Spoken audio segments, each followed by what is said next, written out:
Alrighty, thanks. Appreciate seeing all you folks here, and I thank Pastor Paul Thompson for inviting me out and doing this. If any of you came on Tuesday night, Bill Colley was the moderator, and he's a good storyteller and a good joke teller. I don't tell good jokes, so I won't be telling any good ones tonight. But if you look at me long enough, you might start laughing. So you have that advantage. But again, thanks for the candidates for coming tonight, and remember that you can vote early. Right now, down at County West, if you want to get that done after tonight, and you make a choice, and then don't miss the elections on November 2nd, which you'll have to find your polling place, which I hope you all know that.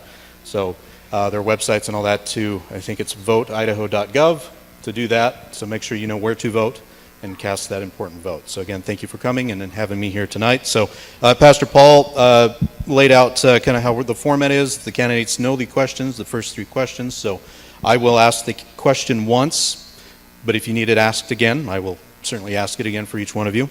So there are the 3 prepared questions. But we're going to start out tonight with introductory presentations, and of course we'll just start out from, was it left to right? Yeah. No, right to left. We'll start out that way with 1.5 minutes for each candidate. And so Craig, we'll start with you. Thank you for coming tonight. All right, thank you very much. I'm Craig Kelly. I grew up in the Magic Valley. I'm currently the Vice Chairman of Planning and Zoning for the City of Twin Falls. I've served on Planning and Zoning for 4 years. I went away to school, the University of Idaho, go Vandals, and came back to the Twin Falls to work for my family's business, which is right next door, Kelly Garden Center. So I used to park my truck in this parking lot when I worked here, and thank you for that. I came back to Magic Valley. Didn't expect to, but I'm sure glad I did come back. In 2006, you know how family businesses go. I left the family business and pursued a job with Rangan Incorporated, and I've been there ever since, and it was just recently bought out by Trinidad Benham. So I'm a bean trader now. So my degree is in plant science. And one of the reasons why I'm running for city council is our explosive growth in the city of Twin Falls. It's both good and bad. Growth creates opportunity, but it also can create some problems. So on planning and zoning, we see a lot of that, and I'd like to continue that on city council. I'm really excited to be here tonight. This forum does have a reputation for being tough, and that's okay. A lot of people wanted to know if I was going to go or not, and really I'm here to learn and to listen. We may not agree on everything, but I definitely want to hear what you have to say. Thank you very much. All right, thank you very much. All right, next candidate, Patrick Patterson. Good evening, everybody. My name is Patrick Patterson. I'm originally from Mountain Home, Idaho.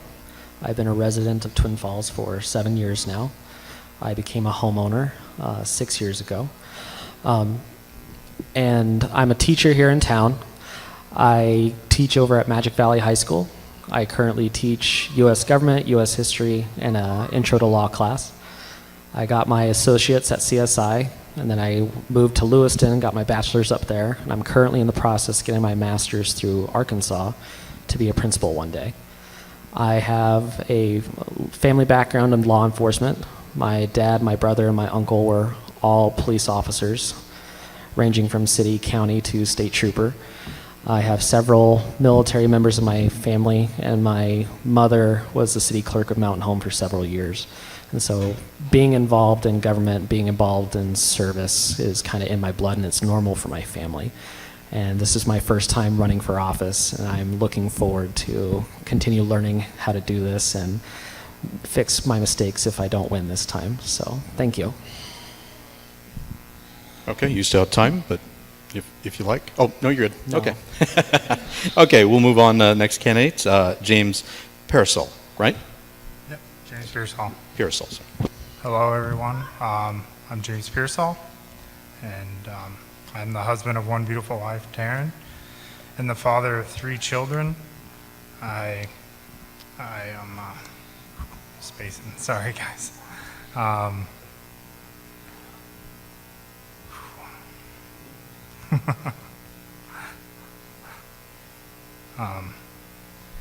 I served in the military, and I graduated from Filer High School before that. And then I went into the military service, did 4 years as an explosive ordnance disposal technician, which is basically if you find a bomb, you call us, we show up, we take care of it, then we leave. It's a pretty high-stress job. The requirements for getting through it are for getting through the EOD school, it has a 50% attrition rate. It's pretty difficult. So you have to have tenacity and the will to get through it. And after that, I ended up moving back to Twin Falls after I met my wife.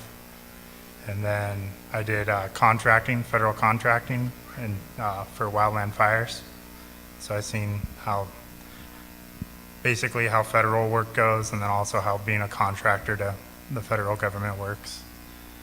And then after that, I work in the private sector now. I'm a milk hauler, and I enjoy hauling milk now and supporting my family that way. Thank you. Okay, thank you very much. All right, and next candidate, Tara Rueda. Yes, hello, can you hear me? Can everybody hear me? My name is Tara Rueda. I am running for seat 1 for Twin Falls City Council. I graduated in Wendell and then moved to Twin Falls, so I've been in the Magic Valley a majority of my life. I was not born in Idaho, but I definitely have roots here. After I moved to Twin Falls, I ended up raising my 4 boys here, so they've graduated from public school and a charter school in town. I just really want to serve the Twin Falls area. I've seen growth in this area from where big box stores are now, were horses at one point, and it's kind of funny to me that I've seen that change go from kind of a small town, big town in the Magic Valley to what we are today. I love the growth, but I also hate it. Because I am a real estate agent, I want everybody to own a home. I want locals to be able to afford living here. And I want them to be able to plant roots in this town and raise their kids and not have their kids have to leave because they can't afford to live here. So I look forward to answering any questions that you guys have, and thank you for having me. All right, thank you very much. Okay, now we'll move on to the prepared questions that these candidates have gotten. And then we'll start off again with Mr. Kelly, and I'll read off the question, and then I'll let you answer it. And you'll have 3 minutes per candidate to answer this question. So first question. With respect to the welfare of all people in the city of Twin Falls, and knowing the complexity of how to address the nationwide controversy of abortion, on average, 175 babies are aborted in the city of Twin Falls every year, according to the Idaho Department of Health and Welfare. Public safety is a matter of interest for everyone who enters our city. We want to know if you would support a plan from our city to speak out for the children in the womb who are in danger. Please explain. Mr. Kelly? Thank you. This is a tough one to start with, but it is necessary and good to talk about. First of all, it is a tough one for the city of Twin Falls and for anybody who is running for city council, because Idaho is a Dillon rule state. And what does that mean? It basically means that city council cannot decide on any plan or policy regarding this issue. Now, that doesn't mean that citizens can't exercise their right to bring it forward, but as far as governing on a decision at the local level, that has to come from the legislator. Can I support a plan? Definitely, but can I do it at city council? It's somewhat against the law. So it's a really tough one, because you need to bring it forward and you need to be heard, but at the same time, you can't do it at the local level. But I do encourage you to, if you're passionate about this tough decision that has to be made, your legislator is the best place to start. And we have 4 local legislators here that definitely will hear you. It doesn't mean that city council can't hear you, it's just they can't decide on anything. So it's a tough one for me. Basically, if we were to decide on something at city council level, it would be nullified by the state automatically. That's how the law reads. So and that's kind of a no answer, and it doesn't give you clarity on what you need to do. But if you're passionate about something, you still need to bring it forward to city council. A city councilman needs to be transparent enough to hear you and listen, and maybe take it to the next level. And that's about the best we could do at city council level. And we're willing to do that. I think almost everyone here is willing to do that, to take it to the next level in order to be heard. So, thank you. All right, thank you. And I'll just remind you the times. Yellow is 1 minute that you have, but you're certainly welcome to take up the entire time. Okay, we're moving on to Mr. Patterson. Go ahead. So I'll start off with a blanket statement that I do not support Planned Parenthood and what they do. I understand there's other services available in Twin Falls that provide similar services other than abortion within the community. That being said, I agree with Kelly that I was also informed by the city attorney that legally the city is not legally allowed to do that until the Supreme Court does something with Roe versus Wade. And so my advice to the community would be to continue doing your protests, continue doing your, using your power of speech to convince legislatures to pass legislation that does get challenged, and that's what states are doing right now. They're passing legislation restricting abortion and about Planned Parenthood in order to force it to go to the Supreme Court, in order to force the Supreme Court to make a new decision that could overrule Roe versus Wade. As far as helping our local area, I would promote trying to change the culture in Twin to try and help promote fathers to stay involved when they help create a life. Being a teacher at an alternative school, I see lots of soon-to-be mothers, teen mothers, where the person that they made the child with is not involved anymore and is not being pressured to be involved. They're able to walk away, and these young mothers are stuck trying to figure out what to do to stay in school, support their soon-to-be baby, and make a living. And that's a cultural thing that we will have to help push here in Twin Falls if we truly want to help those that are waiting to be born in our community. Thank you. All right, thank you. Now to Mr. Pearsall. Go ahead. Hello. Being a Christian, I fall into the abolitionist camp. I would like to see abortion ended.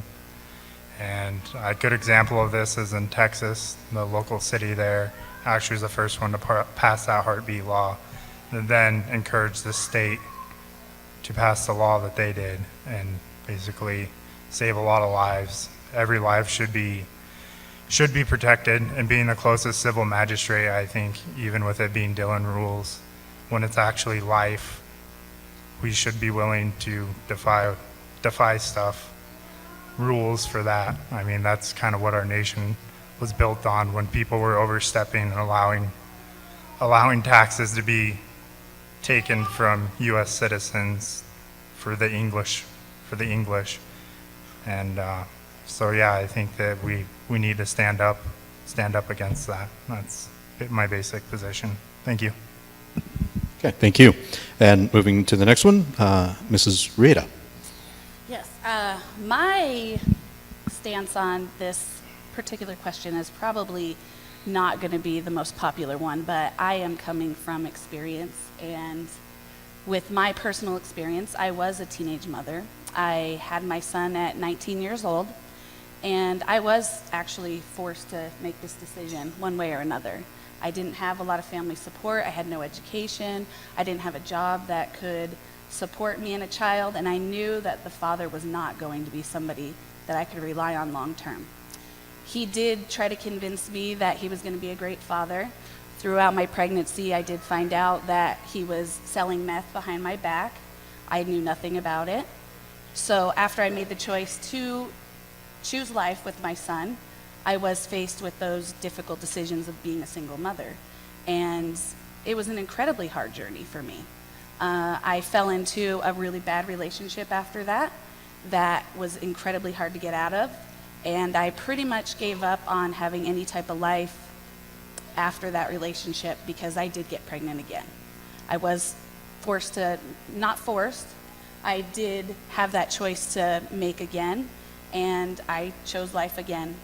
My youngest 3 sons were with the second father of my kids. It was a terrible relationship. It was domestic violence. It was abuse that I hope no woman ever has to see and raise children in that type of environment. I was trapped, but I did get out with 4 boys under the age of 9 years old. I proceeded to get my bachelor's degree. I am now in my first year of law school, and I'm running for city council. I would never want somebody to make that choice for me. I am pro-choice because I have lived through the consequences of a really terrible relationship, and I would never want a woman to be faced with choosing. Honestly, I would never want them to be facing that decision to begin with. It is an incredibly difficult decision that no one should ever have to make. And I really appreciate having that opportunity to make my own journey and to be able to work my way through that and get to where I am today. And because of that, I would never want to make that choice for anybody else. And that is just where I stand on that situation. Thank you. Okay.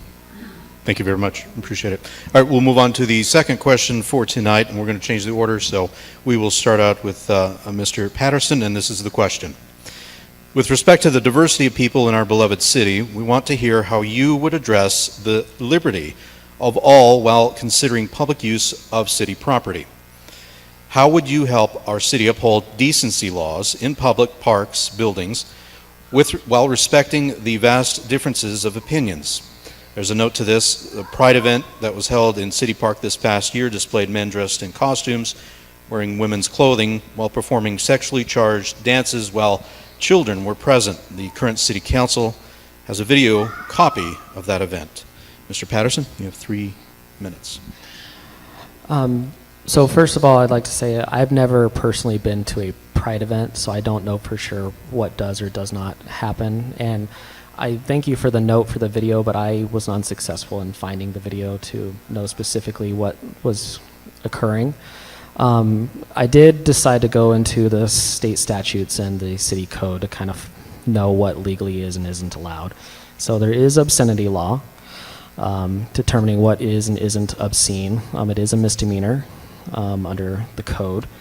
However, like all laws, there are exemptions included in those laws, and one of those exemptions is what they called political exemption.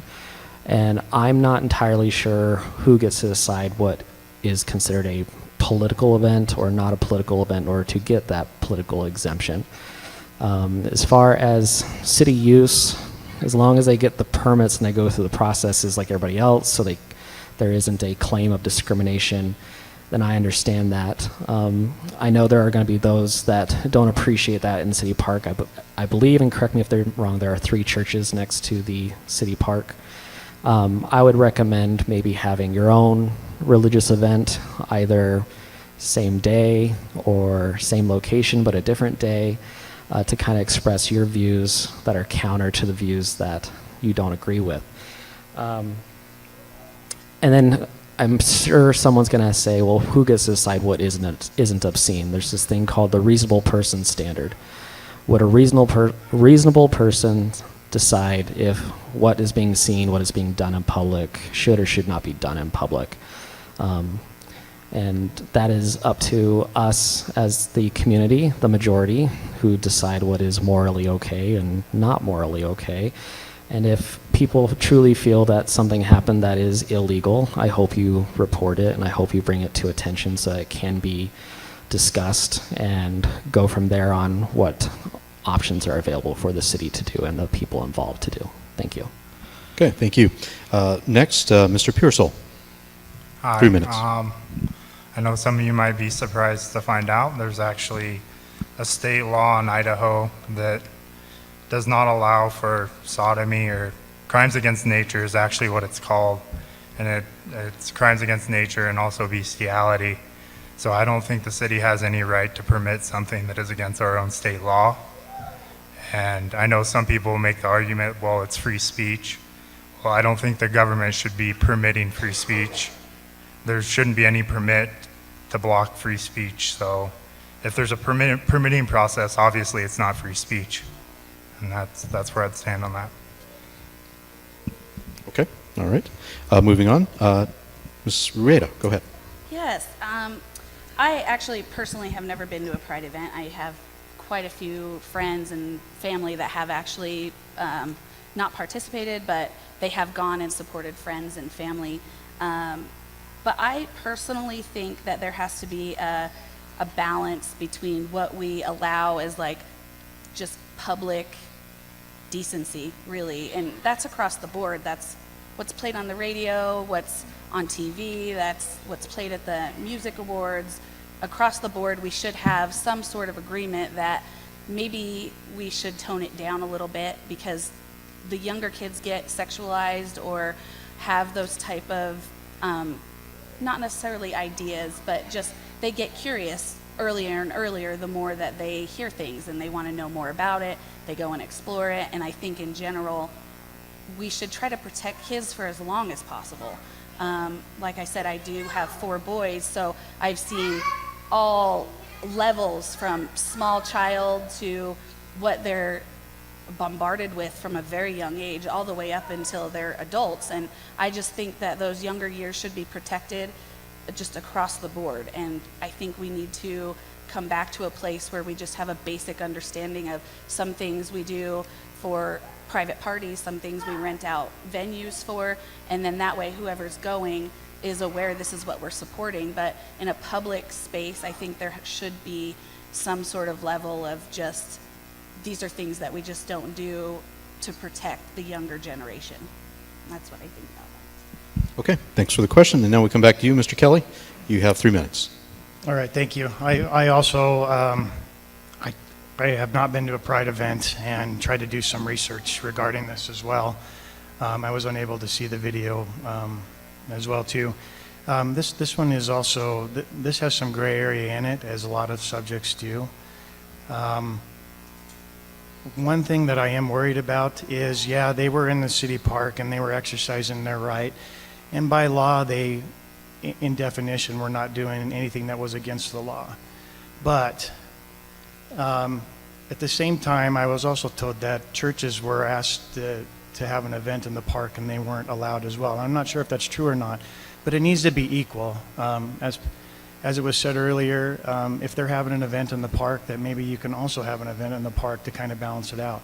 This subject is on the forefront of our news that you see every day right now. It's my firm belief that it will kind of die down and be kind of, maybe not normal is the right answer, but it's becoming part of society, and after all, they have gained the right to do that. Do I agree with it? I don't. But the other side of it is I need to be tolerant, and therefore I probably just won't go to the city park at that time. I want everybody to feel like they have a right in the city of Twin Falls to do what they need to do and exercise that right. At the same time, if I don't agree with it, I'm just not going to participate, or I'm not going to go there. I know that doesn't solve the problem for everybody. Now, as far as city council goes, the decency laws are gray, and if there's something that you are passionate about that needs change, this is one part that you can partially help with and exercise your right to help change some of those laws, not only at the local level, but the legislative level as well. Thank you. All right, thank you very much. All right, we will move on to the 3rd question for tonight. And Mr. Pearsall, you'll start with that question. Here's the question. With respect to public health issues, how will you help protect local churches from being restricted from meeting or how we meet? What are your positions regarding mandated face coverings and vaccines? How would you protect churches from government overreach? Mr. Pearsall, go ahead. Well, I think it's clearly a First Amendment right that the government shouldn't infringe into churches and make them wear masks while they try to sing, or try to tell the pastor they have to require vaccines for people to come and worship God from who gave us all of our rights anyways. I mean, so we couldn't infringe upon that in any way. That's where I would stand on that. Okay, we'll move on now. Ms. Rita, you have the question. Yes, so I actually never agreed with churches being shut down from the very beginning. I'm not fond of mandates at all. And this does go back to how I feel about just pro-choice in general. I don't feel that the government should be able to inject you or force you to be injected with something that maybe you don't feel comfortable with, that you don't fully know what's in, or maybe don't trust the source. I really think that mandates across the board can get into a really dangerous spot, and I just don't like where that can go. I am fully for if people feel like a vaccine will definitely help them stay out of the hospital or not get as sick. I am 100% on board with them making that decision and what's right for them, but I do not feel it should be a blanket, you lose your job, you lose the right to participate in any type of activity where there's going to be X amount of people, or I think that is a really dangerous slope that I don't support at all. Thank you. All right, thank you for that. And now we'll move on to Mr. Kelly. You have the question. Thank you. Well, first of all, I spoke about the Dillon Rule law earlier, and with regard to mandates, some interpretation could be in the opposite direction for this one. I believe in private property rights, and I believe that owners of their property have the right to do what they want to do on their property. So therefore, if a business wants to enact a mask mandate, that's fine. I don't have to go there, or I can participate. But I don't believe a church, if they don't want to have a mask mandate, they shouldn't have to do it. They own the property. It's their building. I am a scientist. I do believe in the science of the vaccine. I believe it is important. I am vaccinated myself. I do travel around the world, and I travel around the United States. So because I'm a scientist, I do believe in the science and how it works. But on the same side, everybody's entitled to their choice. My company is large enough that we're going to be mandated to do vaccines. I disagree with it. I still believe it's a personal choice. It is a matter of public safety, and there is that element of it, but at the same time, you have a choice to put what you put in your body. So this is a tough one because Idaho's not out of the woods yet, per se, on COVID, but we're getting better. And as this progresses, this issue may go away, but not entirely. But just to restate, churches have a right to operate how they feel they should operate, and mandates, I do not believe in them. Thank you. Okay, thank you for that question or answer. We'll move on now to Mr. Patterson. You have the question now. 3 minutes. So I also believe that you have the choice. No one is forcing you to go to church. If you want to go to church, you are fully aware of the decision you're making and the risk you're willing to make. And you're also freely able to wear a mask yourself if you want to or you don't want to. You can get the shot if you do want to or you don't want to. That's your own personal choice. There's lots of things out there that are damaging to our health that we don't regulate, that we don't tell people they have to do or they have to quit. And so, yeah, personal choice. And regarding that, there is a law still in effect, if I remember right, passed in 1993, called the Religious Freedom Restoration Act. And it spells out that there are things that the government just cannot do with churches. It was just to reinforce the First Amendment. Now, like all things as well, there is an exemption to the rule, and it's something that is not clearly stated. All they call it is government interest. Now, my understanding for the intent for that was if someone was being harmed by something claiming to be a religion, like a cult, then the government could use that exemption to shut that down. I do not believe that the intent was to regulate our health while in church. I know some people claim, well, you could do church online. After teaching online, it's not the same. There's things that you cannot do online that you do in person. You cannot take the sacrament online. Doing last rites online is not the same. Doing funerals online is not the same. Grieving together and helping each other online is not the same. And so I will support your choice to go to church if you want to go to church. Thank you. Okay, that's concludes round one. So thank you very much, our candidates, for doing that. And again, they've already. So we're going to take a 5-minute break still. So if you guys need to get water or get rid of some water, you know where the bathrooms are. Again, if you have any questions that you would like asked of the candidates, either specifically to the candidate or generally, make sure you get that in writing on the card. The gentleman back there in blue will have the cards for you, and then he'll get them to me. Please write legibly. I appreciate it. All right, let me have your attention, and we'll begin our second round here with the candidates for seat 1 of the Twin Falls City Council. So before I turn things back over to Benito, with respect to the busyness of these candidates' lives, we in the scheduling of these things to try to figure out how can we get as many candidates together on the same night together while other things are going on. So you've noticed tonight one of the candidates is not able to be here, and that's Jason Brown, and he called me yesterday, again apologizing that he couldn't come, and wanted to ask if he could submit a explanation to you about why he's not here tonight. So he did so in writing, and I want to give you that information to help you understand why he was unable to be here tonight. So this is from Jason Brown. It says, "Hello, welcome to the interested citizens in the audience tonight. I want to start out by saying that I appreciate the Eastside Baptist Church for holding this forum for seat 1 candidates. Informing voters in our community of potential candidates is important to our process of selecting our elected officials. As you have noticed, I am not in attendance at the forum tonight. As you can imagine, as an election date approaches, our schedules become very busy. I believe that the audience in attendance tonight deserves to know why I'm not able to attend in person. About 3 weeks ago, I had committed to attend the Twin Falls Firefighters Local 1556 meeting. The Local 1556 meeting is scheduled for the 3rd Thursday of each month. Honoring my commitments is an important part of who I am, and since I've committed to attend the Local 1556 meeting prior to receiving the invitation to the forum this evening, I wanted to uphold my commitment to our local firefighters. I appreciate your understanding and dedication to the election process and apologize for not attending in person tonight.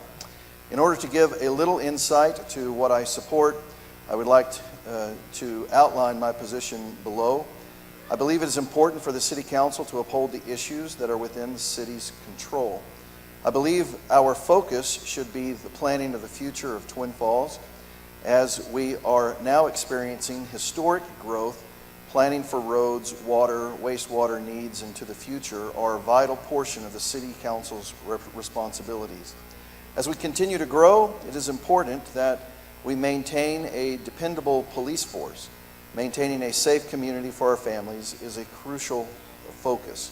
Along with our dedication to our police force, we need to make sure that our fire department can respond in an effective and efficient manner. Supporting our local emergency response department is a critical role of the City Council. Making and upholding policies that allow our citizens to thrive is essential to the future success. Again, I appreciate your time and dedication to the election process, and I would ask for your vote on November 2nd, 2021 for City Council Seat 1. Please view my webpage at votebrown.com or visit my Facebook page, Jason Brown for Twin Falls City Council. These references will give you more background on what I am focused on, and you can also view the Times News Seat 1 forum, which was held on Tuesday, October 19, 2021, from the Twin Falls Times News website. Thank you, Jason Brown. So appreciate again your being here, and grateful for the candidates again. So would you be willing to say thank you one more time to the candidates who are sitting here in front of you?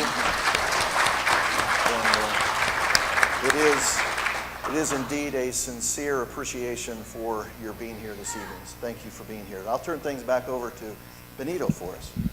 Okay, thank you. All right, I've got questions submitted by the audience. We do appreciate it. And we're going to try and keep on time here, so may not get to all the questions that we were handed, but we'll certainly try and get to most of them. It looks like most are actually all general questions for all the candidates. We'll have them answer that. So you guys get to answer all of them. And I'll try and mix up the order. And if I get out of order, Paul, can you kind of help me keep track? So if we left off with, okay, we'll just start out where we started at the beginning, and we'll just kind of work our way through. So we'll start with Mr. Kelly on this question, and then if you need the question asked again, just let me know, and I'll read it off to you again, okay? Before that, Sure. if I may, 3 of us have got to go first, but Tara has not yet. Oh, Tara, So, you know what? That's a good point. So let's do that. I think only fair Good that, point. that Tara go first. So. That's right. All right. So we'll start with Tara then on this one. And let me mark that so I don't forget. We Wait, appreciate do I that. get to see it first? Well, unfortunately, I couldn't make it even on that. I'm sorry. Okay. Okay, have mercy on me, please. Perfect. Okay. So again, reminder, you have 1 minute and 30 seconds total to answer these questions. So they're short. And then you'll see the time up there. Green, 45 seconds. Yellow means 30 seconds.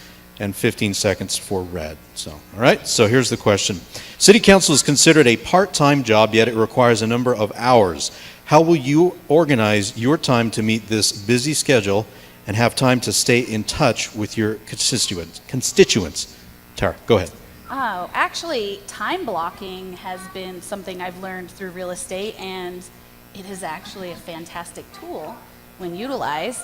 So I would like to set up times throughout the day that I check email, check voicemails, things like that, return calls to people twice a day. So once in the morning, once in the afternoon, so I can get all those calls as quick as possible and answer those questions. As a real estate agent, email and text are like a part of my life. So it does make it a little bit easier to get back to people quickly. Phone calls I'm not as great at, thanks to robocalls. Those have really ruined my life. But other than that, I do want to stay in touch with people and make sure that the things that they want addressed are discussed and brought up, and that I listen to what's going on out there that I might not be aware of. So that's pretty much what I would like to do to stay in touch with people and stay on track with things that are going on. Okay, thanks for the answer. Mr. Kelly, go ahead. You have 1 minute 30.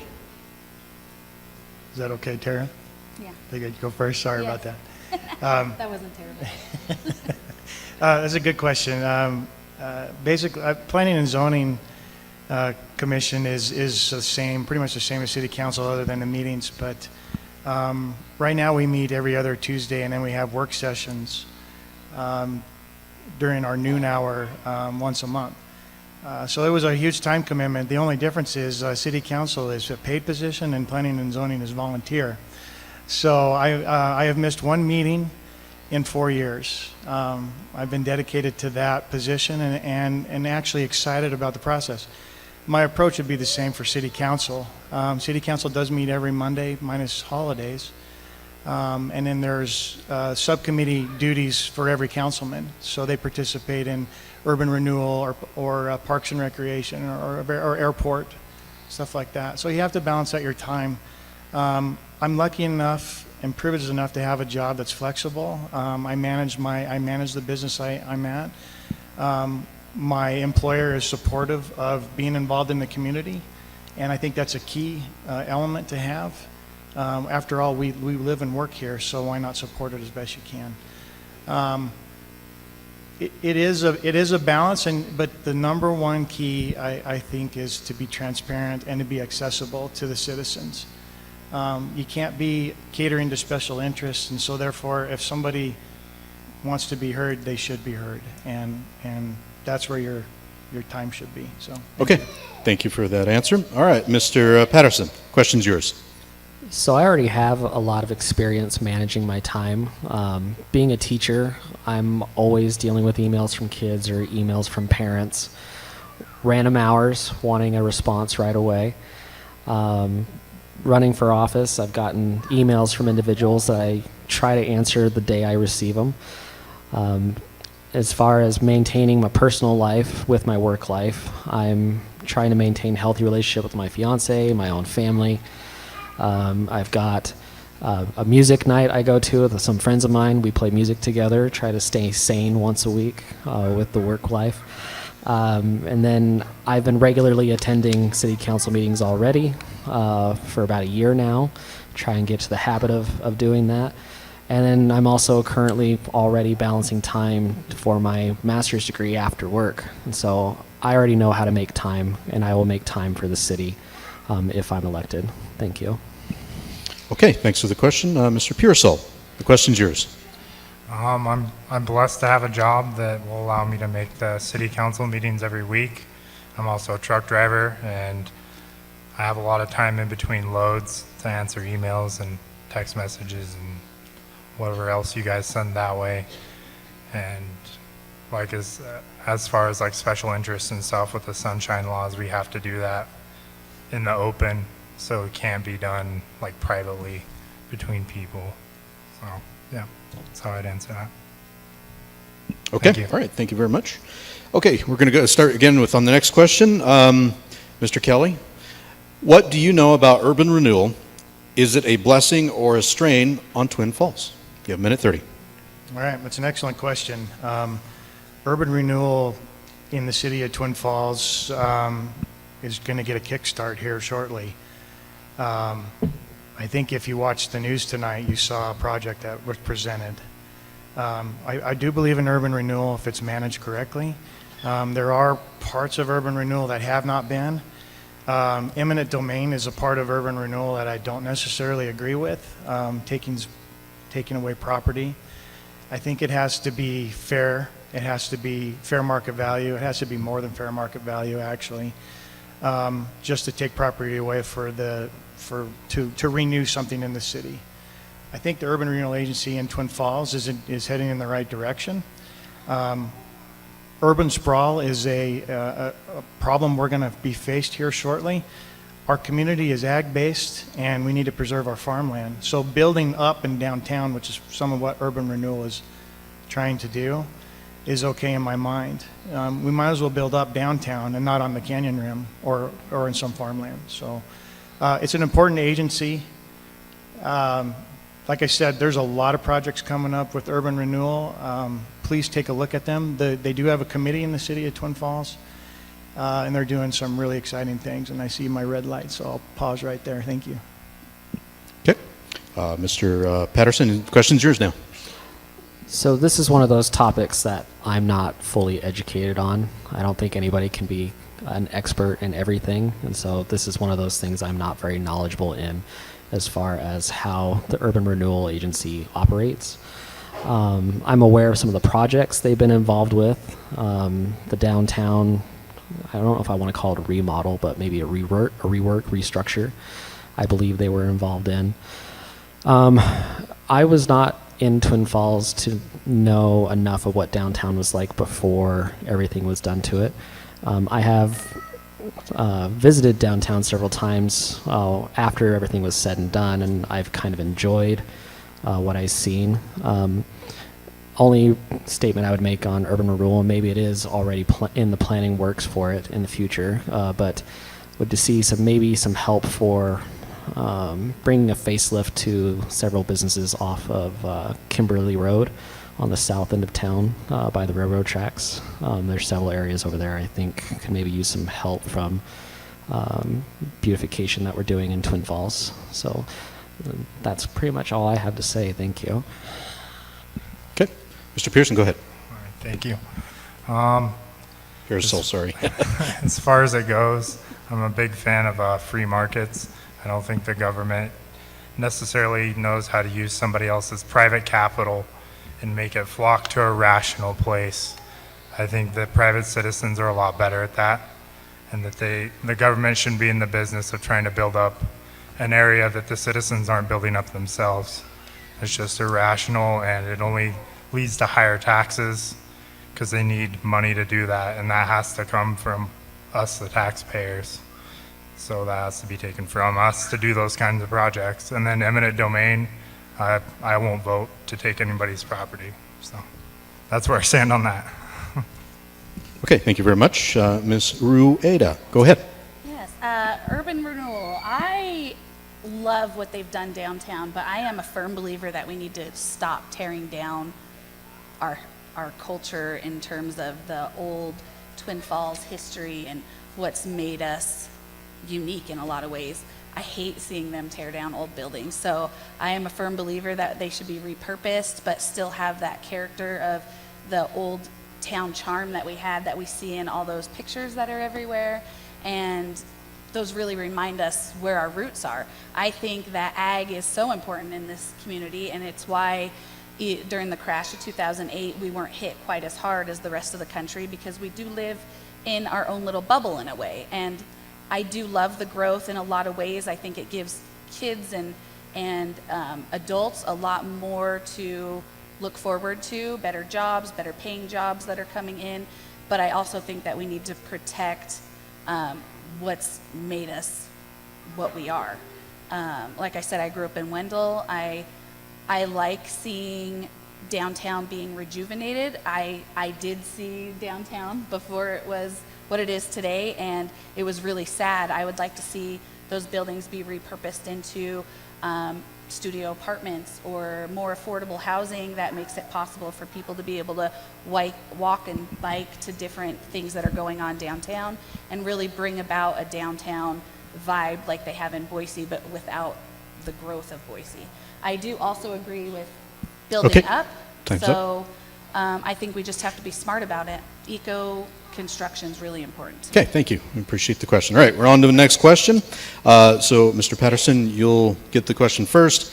As a member of Twin Falls City Council, would you vote to make Twin Falls a Second Amendment sanctuary city? Mr. Patterson, you have a minute 30. So as far as supporting the Second Amendment, I do. I'm from a gun family. My dad taught me how to shoot at the age of 10. First lesson was with a shotgun. He wanted to make sure I knew what a gun could do to a person. That's not a toy. I've participated over at the Jerome Gun Club several times. My treasurer, he's an avid shooter, and he likes to do his own reloads, and so we've shot with him. I'm also a hunter, but unfortunately I've not hunted since my father passed. But I would be open to supporting Second Amendment and telling people that they can exercise their right to carry and their right to use where it's effective in areas of Twin Falls, such as the safe areas out in the county where you're supposed to do it, not within the city limits unless you're defending your life or your property. So, thank you. Mr. Pearsall, the question's yours.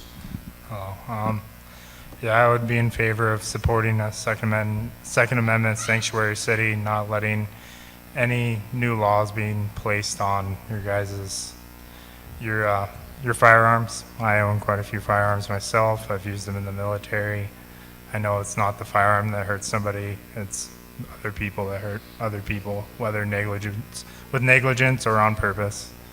So yeah, I would be for supporting that. Thank you. Okay. Ms. Riddick, go ahead. Yes, we're actually gun owners. I do believe that people should have the right to be able to protect their own family and their own property. I would probably support something like that to where people can still own guns and there is no restriction on that. I do think that there are some sensible laws that all of us can definitely agree on and compromise on, in terms of not being one extreme or the other, in terms of it's all or nothing. I don't believe in all or nothing. I think that we're all logical people that really can work together to solve problems and not be bumping heads all the time. So I would probably support a Second Amendment sanctuary, but I do think that there should be some sort of compromise in terms of things that we all agree upon. Okay, thanks for the answer. Mr. Kelly, the question's yours. Well, this is a simple one, so yes, I definitely support that. I think living in Idaho, it's just kind of a given, but you do need to protect it. There are some fears that it may go away, but I think we're strong enough in this state to believe in it and fight for it. So yes is the answer. Okay, we'll move on to the next question. Thank you. So we'll start with Mr. Pearsall. This will go with you. As a member of Twin Falls City Council, would you vote in the affirmative to have a day declared Celebration of Life Day to promote the value of every human life? Go ahead, you have a minute 30. Yes, I would be in favor of supporting that to obviously support the value of every human life, because that is an important thing. So yes, it's a pretty simple one. Thank you. Okay. Ms. Rita, go ahead.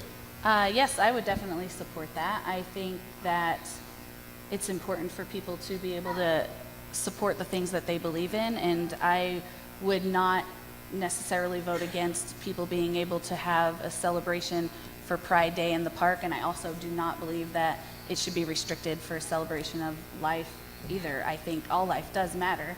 I think that if we just learn to compromise a little bit better and see each other as people, it would make a really big difference, and celebrating life in general is not a bad thing, I don't believe. Okay, thanks for that answer. Mr. Kelly, back to you. Yes, it's an opportunity, a day of education, a day of tolerance. It's just it's okay to have a day of dedication. It's an opportunity for everybody to find out and learn and listen. So yes, definitely, thank you. Okay, and Mr. Patterson, go ahead. Yes, I would support if residents came to the city council asking for support for celebrating life within the city of Twin Falls. I would be for that. Yes, thank you. Okay, now on to the next question. We'll start with, we're back to you, Mr. Rieta. Here's the question. Do you personally believe life begins at conception? If so, why, as a city, allow the murder of innocent life to continue? You have a minute 30. You know, I'm going to have to just say that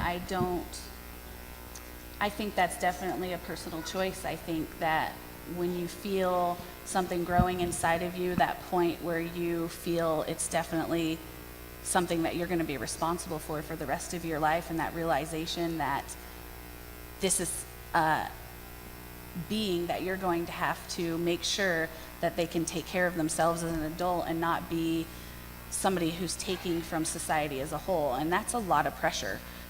It's a lot of pressure for any parent to find out that they're going to be a parent one way or another.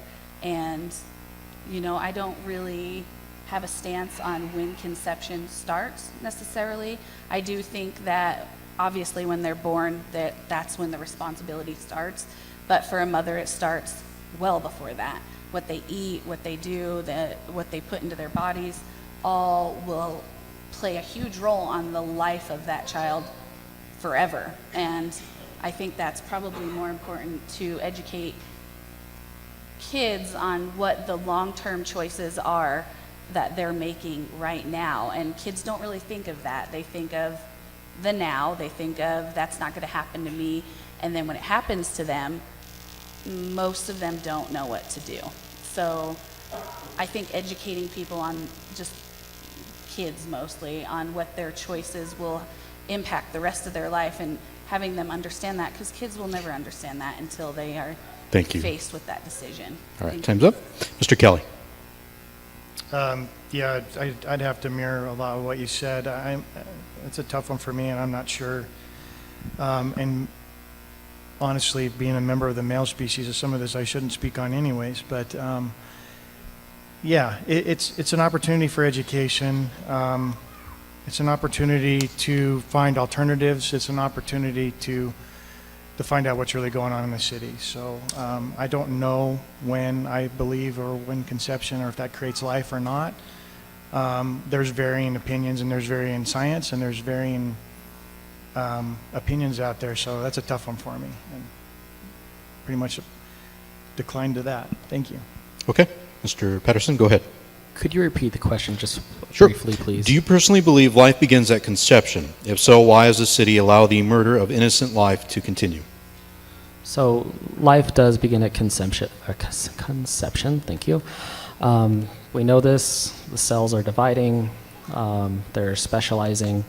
Those cells will eventually become a baby. I think part of the answer to this question, because it is a complicated question to rule out with laws and court interpretations, is we as a culture have to get on the same page as to what we are calling a baby. Is it a baby? Is it a fetus? Is it a person? Do you get to name it? Is there a funeral? All of these things involved with, is it a person? For example, I agree, you can get an abortion, it's not murder, but if I was to hypothetically kill a pregnant woman, I'm getting double homicide for ending her pregnancy and her. And so I would argue that we need to get the laws and the interpretations on the same page so that there's consistency before we can solve this problem and create an answer to the problem. Thank you. Okay, Mr. Pearsall. Yes, I believe life starts at the moment of conception. It has its own, the baby has its own separate DNA. It's only a difference of degree and stage of development. So, I mean, it's the old clump of cells argument that it's just a clump of cells, it's not a human. And basically, all of us are just a clump of cells on a purely biotic sense. So, I mean, and I think the reason why people have let the murder keep going on is, one, it could cost the city money. I don't neglect that. You could lose the court battle if we do try to go and fight as a city and we decide that's what we want to do. And it could cost money. But no rights have ever been, when there's something wrong constitutionally, nothing is ever done unless it's challenged. So that has to be something we would decide as a city to go and challenge it. I mean, I would obviously vote to end abortion in the city, but yeah, that's where I'd stand on that. Okay, thank you very much. Hey, before you, is everybody able to hear? I know some people are straining. Okay. I just see some, just making sure. So. Okay, everybody can hear? Okay, good. All right, we'll move on to the next question. Mr. Kelly, we'll start with you. The question is, do you believe being on City Council and the head of the Chamber of Commerce is a conflict of interest? Go ahead, Mr. Kelly. That's not specific at all, by the way. So that's kind of funny that question came up. One of the reasons why I decided to apply to planning and zoning was related to that same question. I do believe that there is a conflict of interest. President of a Chamber of Commerce and also serving on the City Council. That would be the same thing as if I'm serving on planning and zoning and serving on City Council. By law, that can't happen. If I was elected to City Council, I would have to resign planning and zoning. I think it's that simple. There are some interest involved in those two positions that correlate and can be construed in decisions. So yeah, that very question is one of the reasons why I decided to run on planning and zoning, is to make a difference and make it fair, make it transparent. Thank you. Mr. Patterson, go ahead. So yeah, this would be similar to me being a teacher in the city of Twin Falls and also being on the school board, making decisions that impact my own job. Unfortunately, for most states in the country, there are no ethic review boards. We leave it up to our elected officials, for the majority, for most of the states in the country, to determine themselves when there is or is not a conflict of interest. So oftentimes, if you're asking someone to determine if they are in conflict, they might not say they're in conflict if there is a benefit to their position in that area.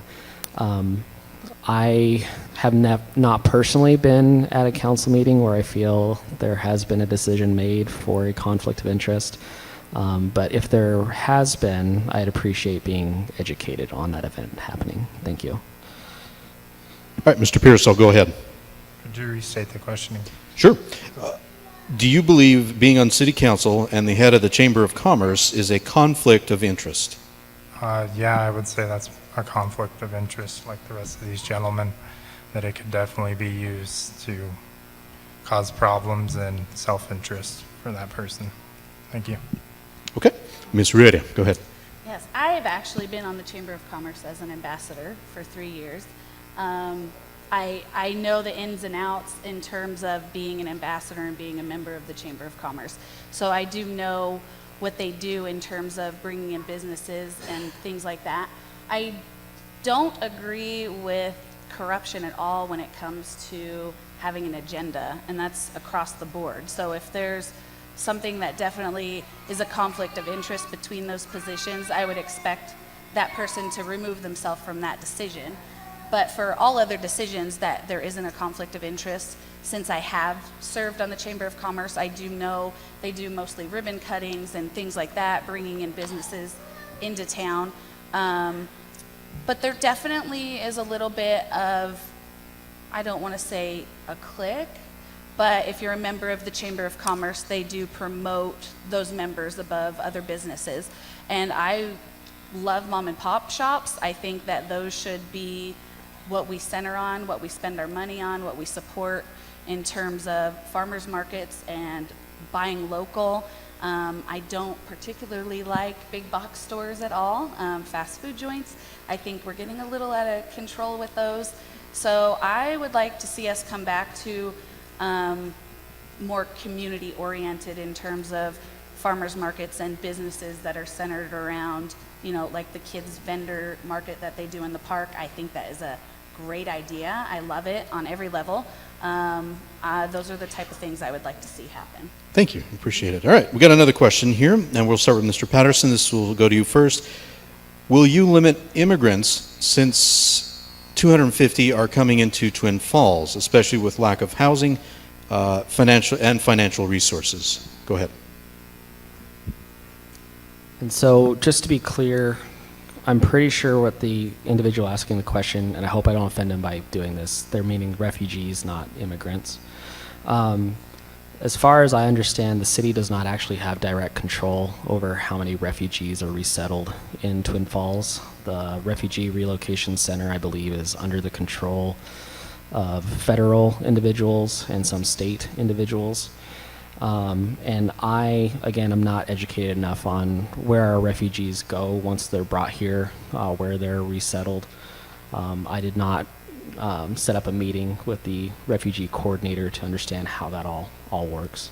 And so because I'm not educated on that enough, I'm not comfortable giving an opinion one way or another on how that works. Thank you. Okay, thank you. Mr. Parasol. I'm kind of in the same boat. I don't have a lot of information in this area. I don't understand it.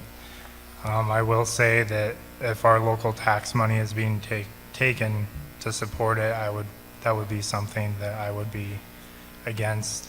I think they should come and be productive citizens, and there should be a good background check. I mean, that's pretty common. Thank you. Okay, Ms. Reda, go ahead. I have a few clients that are really struggling to find affordable housing in this area. I help with credit and help them get pre-approved with lenders. A lot of them have been denied and never thought they'd ever be homeowners.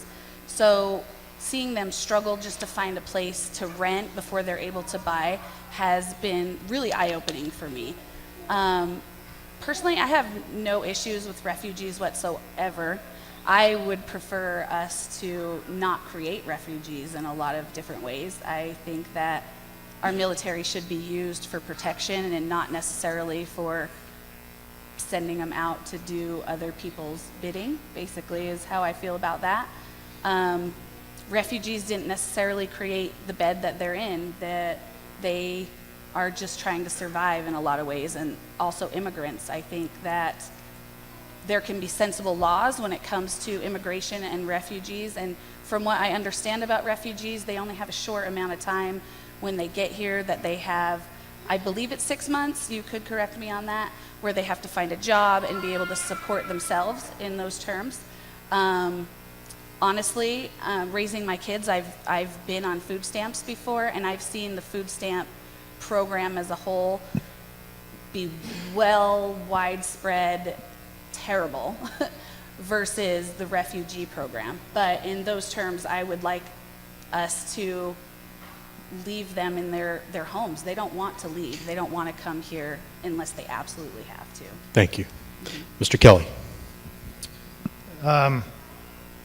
I have no issue with the refugees coming to Twin Falls. Patrick is correct. It's somewhat out of the local control. It's a state and federal kind of balancing act and allocation. The other side of this is most of my experience with refugees, we have a business that needs labor, and most of the time they're very eager to work and very eager to contribute to their new society. And right now we have a shortage of labor in town. And yes, we have a shortage of housing too, but the refugee center and the state and federal government do have that mostly planned out before they even arrive. Does it take away from our current citizens? No, not really. The refugee center out south of town and the other housing they provide is already predetermined, and it has been that way for a while. So it's not going to affect or hinder anybody who's living in the city of Twin Falls, but I think it's going to benefit us in the long term, because we're gaining citizens and contributors to society and contributing to our city. I don't know if anybody realizes it, but a lot of them from the first round that we had back in the 90s are still here and still contributing, and so I'm in favor of it. Okay, thank you. Another question, here we go. Mr. Pearsall, we'll start with this. Does outside money or influence affect this election at the city level? I'll leave it at that. Could you repeat that? Yeah. Does outside money or influence affect this election at the city level? I don't know of any incidents, so I would say probably no. I think most of these people are probably financing themselves, so thank you. Okay, Mr. Rieta? I think at any level, you definitely have endorsements or lobbyists who are trying to push their agenda. I don't agree with that whatsoever. I agree with people being able to say they support whoever they support, but in terms of just pumping money into that campaign, so there's one voice that has a lot of money over the people that actually live in that town, I don't think that should happen. I think there should be campaign finance laws that are followed and that are taken very seriously. I actually don't take any help from the party that I'm associated with. I have done everything grassroots. I don't particularly agree with the national level of Democrats, really at all.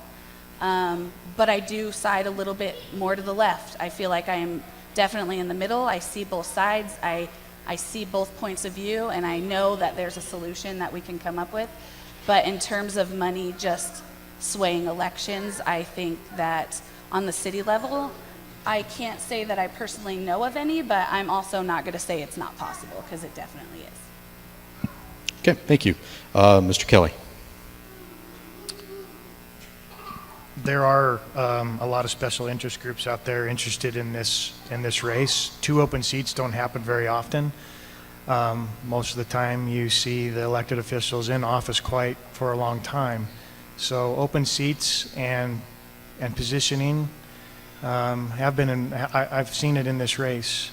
There is special interest money out there to try to steer candidates towards a certain point of view, but some of that special interest is locally based and of local interest. So that's not necessarily always a bad thing. They are looking out for the city. But as far as outside money, I don't know what that definition means, but it's definitely a money race. So most election is. But as far as outside money, I'm not aware of anything outside the city of Twin Falls that doesn't have Twin Falls interest in mind affecting the race. Thank you. Okay, thank you. Mr. Patterson, go ahead. So there is money affecting the race. This is my first time running. I have discovered that you do have to buy things in order to get your name out there. As far as total money, all the money I've spent has come from either myself or very close friends and family. I have not asked strangers or gotten money from interest groups. I was not selected by the Realtor Association, and I have no idea if the Builders Association will do anything. I've spent almost $1,400 on this election. Most of that went to yard signs, which were about $500. I ordered a ad in the paper that will come out soon. That was about $300. Those were my big ticket items. And then just the small little door hangers I was putting on people's door handles if they didn't answer the door. Those were about $400 for 500 of those. So that's where my money has gone. And those are all part of the game. Running for office is kind of like a sport. There are rules and there are things you can and can't do. And the objective is to get the most points, which are votes. And unfortunately, you do need money to help you get those points. get your name out there. And the people who do have the big bucks, they are part of the game, unfortunately. And I have gotten endorsements from the sheriff and the FOP, the Fraternal Order of Police, but they did not give me money. Thank you. Okay, we'll move on to another question. It has a preface about people paying to Medicaid and Medicare, Medicaid, limited incomes, but the question is related to, as a member of Twin Falls City Council, would you promote removal of nonprofit status for hospitals, healthcare facilities, getting over $2.5 million for the per year, so they would be liable for property tax as well as state income tax? Ms. Riota, you start with that question. Go ahead. Oh, could you repeat that? Yeah, it was kind of a big question, but I'll try the question part. So, as a Twin Falls City Council member, would you promote removal of nonprofit status for hospitals, healthcare systems, getting over $2.5 million per year, so they would be liable for property tax as well as state income tax? Oh, yes, absolutely. I think that if you have any type of facility that is taking from the roads or services, public services, you should definitely have to pay into that, especially hospitals. They use the roads, first responders, in terms of ambulances, things like that. They definitely should have to help pay for the roads and the things that help get people safely to the hospitals. 2.5 million, I would have to definitely take a deep look into what exactly is being spent with that money to begin with. But I would be open to that, yes. Okay. Mr. Kelly. Yeah, you definitely have to do your research on what that decision would make. For instance, and this isn't answering the question really, but if you take the nonprofit status away, do you have access to that health care at all? Would the hospital come into your city to operate? Would you have access to it? 2.5 million sounds like a lot, and it is, but if you take nonprofit status away, are you going to have the health care that you need? Now, granted, the other side of that is, are you stuck with just one choice? And that's also an issue. But I definitely would have to do more research and look at the data to see, because this issue is in other smaller cities, and they lose access to their health care. As far as the ambulance and stuff like that goes, most of that is separated from the hospital, and most of those they're like separate contractors, so they end up paying kind of for themselves. But as far as nonprofit status for a hospital or a healthcare is sorely needed in small towns like ours.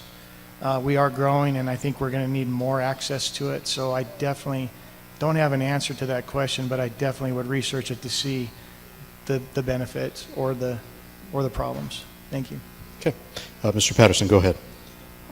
I would be in favor of keeping the nonprofit status, only because, with my understanding of how everything works, if we were to take that away and a hospital was to become a for-profit organization, that organization is then going to have to receive funding for various things that the average citizen might not be able to pay for.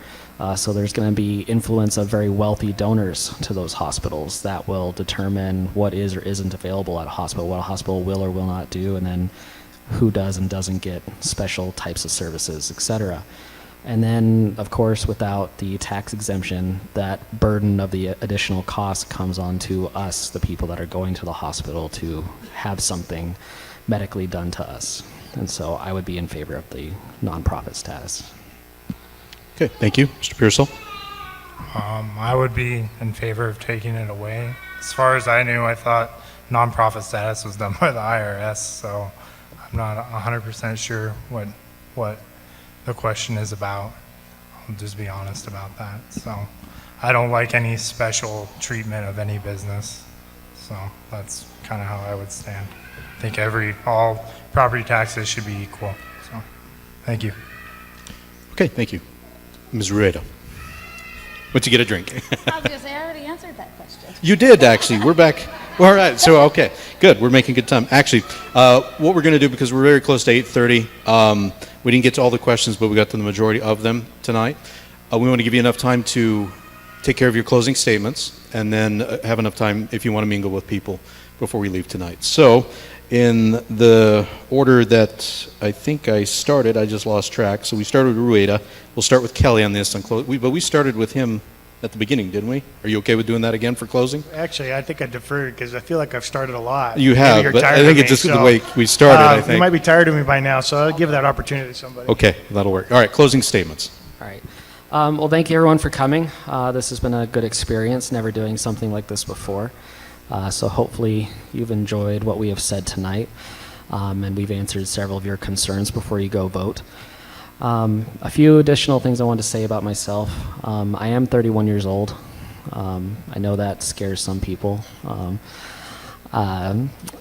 And I'm also not, I'm also actively involved in different organizations.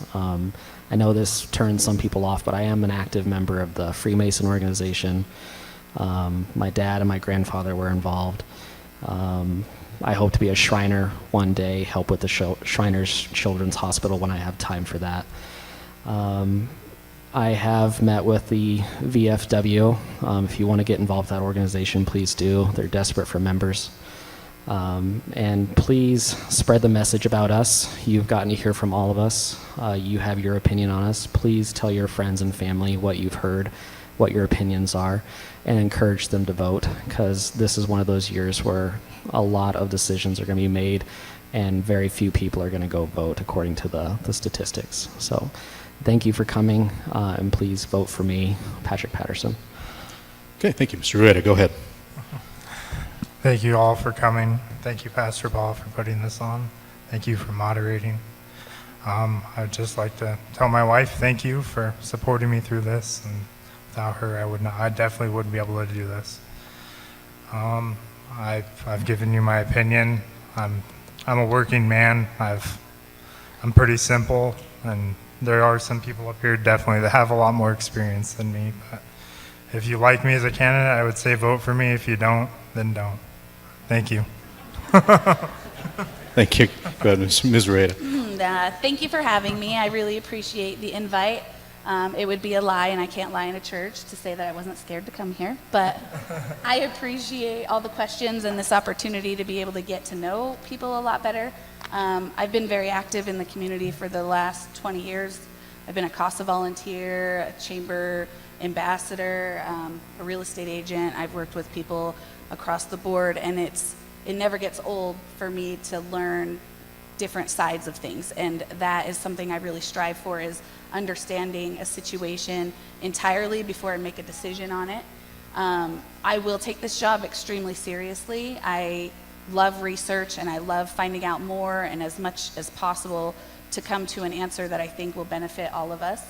I appreciate your time, and thank you for coming. All right, Mr. Kelly, now it's your turn. Well, thank you for putting this on. It is very important to try to educate voters. One of the things I hear when I go door to door, and I'm really appalled at, is some people, they haven't voted because they don't know where to go vote. So number one, find out where you need to go vote. Register to vote. You do need an ID to register to vote, but go out there and vote. And open voting is open right now. And so if you feel inclined to open vote, remember my name's Craig Kelly. I'm running for seat 1. But this is exciting, and the opportunity to run against 4 or 5 different people, the fact that there's this many candidates running for open seats should get you excited as well, that people are wanting to get involved, and the fact that you're here, that you want to be involved too. So that's very important. So I think that you should applaud yourselves for coming out tonight and staying up late. And remember, election's November 2nd. It was a pleasure being here, and again, applaud yourselves for being here, so thank you. I think he took my closing, so thank you so much. Remember to go vote. Pastor, I'm going to turn it back to you to close this out. All right. Thank you again, folks. We appreciate it. Yeah, thank you. Please express appreciation to Benito Baeza. So now you have a face to that radio voice about the news. There you go. Benito, thank you so much, and again to the candidates, thank you for coming. I don't know how we've earned the reputation that you should be afraid of us around here. We love living in the city of Twin Falls, and we're grateful for the opportunity. And with high respect, we really appreciate that you're willing to say, I want to make my city great, and you want to do all you can to keep it great as well. So bless the Lord for that. Paul, that's a as good you- reputation. What's that? It's a good reputation to be tough, so. Yeah, we're not going to shy away from our reputation. Yes. I'm just saying, you know. On your way out, if you didn't pick up a sample ballot, we certainly want you to be aware about what's going to be on your Twin Falls City Council, or on your city ballot. And this is all you have to vote for this time. There's 2 seats that are open. And as the candidates have indicated to you, this is a pretty unique moment that you as voters, interested, responsible, well-informed voters, I agree with the candidates, it's a crying shame that this election for our closest government gets the poorest turnout. And so I agree with the candidates. You share this. The forum will be available online sometime tomorrow. You can get it off of my personal blog site, paulthompsonblog.com. Tuesday night's forum is available. Share that with your friends. Tell them you need to be informed and be aware. These candidates want to hear from you, and so as you do so, behave as good fellow neighbors. It's a beautiful thing that we get to live in a city like this, and that we get to live in a state like this, and that we get to live in, quite frankly, the greatest nation in the world. So by the grace of God, thank you for coming here tonight. Again, thank you to the candidates, and let me pray for you as we go. Heavenly Father, we thank you for this time this evening, and we thank you for the opportunity to be this kind of engaged. And so, God, we pray your blessings upon the city of Twin Falls. We thank you for a current representation that sits in that important and difficult and serious duty. So, Lord, bless the city council of our city. And now, God, as we think about what we've heard tonight and what we think about what lays in front of us, may you be glorified. May this be known as the happiest city in all the world, because we love you and because we want to honor you in all things. In Jesus' name we pray. Amen. Thank you for coming. Thank you.